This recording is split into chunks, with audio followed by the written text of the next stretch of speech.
All right, welcome back, and now we are on the pronoun reference questions. We are almost done with all of the question types of the reading section. We do have a few more of the task types to get into, but let's deal with the pronoun reference questions here. Now, this one right here, this question type, is probably the one question type that you are going to spend the very least amount of time on the entire exam. You'll notice that the makers of the exam didn't even make a pronoun reference question video. I do believe they had one in the past, but it is no longer on their YouTube channel. Maybe they'll make another one in the future. If they do, I will add it to the course so that you get to see their side of the story. But let's deal with the pronoun reference questions according to the TOEFL Excellence Training System. Now, first of all, as far as the skills and abilities that you need, of course, once again, you will need to have the ability to scan for specific information. That is because you will have the pronoun in the question, and then you'll have to scan for the information that it's in reference to. As always, you will have to have at least an intermediate level of English skills and vocabulary. If you do not know about the GiveMeSomeEnglish TOEFL vocabulary database, go check some of the previous videos, specifically the factual information and the vocabulary question summary videos, to get a better understanding of that. You will also have to have a comprehension of pronouns, nouns, and noun phrases. This is because the pronouns is what the question is about, but pronouns are always in reference to nouns or noun phrases. So you'll have to know what those are, and you'll have to know what pronouns are.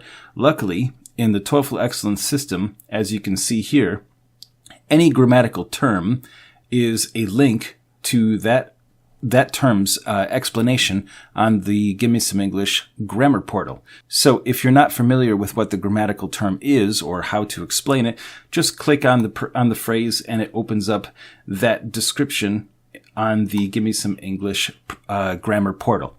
Also, if you click the words there, it gives you a lot more information. Basically, everything in the world of GiveMeSomeEnglish is all linked together, whether it's the grammar, the pronunciation, anything. So we've got you covered. All right, so you'll also have to have a comprehension of how pronouns are related to nouns and noun phrases. If you learn about pronouns, you'll have that understanding. So you should already have that understanding by the time you're taking the TOEFL exam, because this is all basically pre-intermediate information. You should already know that. So there'll be at least, there'll be between 0 to 2 pronoun reference questions on the exam. What that means is there might not be a pronoun reference question for each reading passage, but there could be up to 2. So expect at least one pronoun reference question. And like I said, this is supposed to be the easiest of all the different question types. So this is the one where you will save a lot of time. So this is how it is. Now, you might remember with the vocabulary questions that those questions were highlighted in the question stem. The same is true with the pronoun. So there was a little bit of a reference to the pronoun questions in that lesson. And I said that if the word which is highlighted is not a pronoun, it's a vocabulary question. So identifying these question types is exactly the same as with the vocabulary. However, if the highlighted word is a pronoun, then obviously you're dealing with a pronoun question. And it will always say something like the word, they, which, basically any sort of pronoun. The word, this pronoun is in reference to, and then the answer choice. So another thing which is always very beneficial with this one is that not only is the pronoun in the question stem highlighted, but it's also highlighted in the reading passage. So here's the awesome part about this one. Almost always, the actual noun that the pronoun is referring to is going to be within the same sentence. So when you get your question, you read what the question is.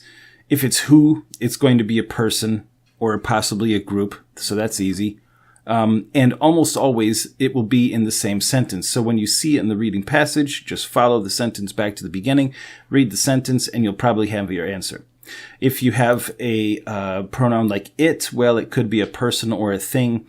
Once again, it's almost always in the same sentence. If it's not in the same sentence, it will almost always be in the sentence before.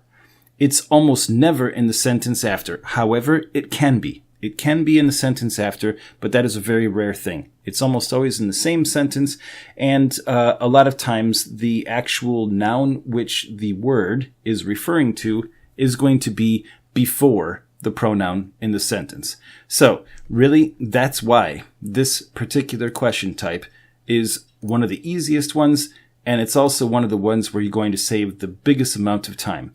And that's really all I got to say about the pronoun reference questions. That's pretty much it. So I will see you in the next lesson.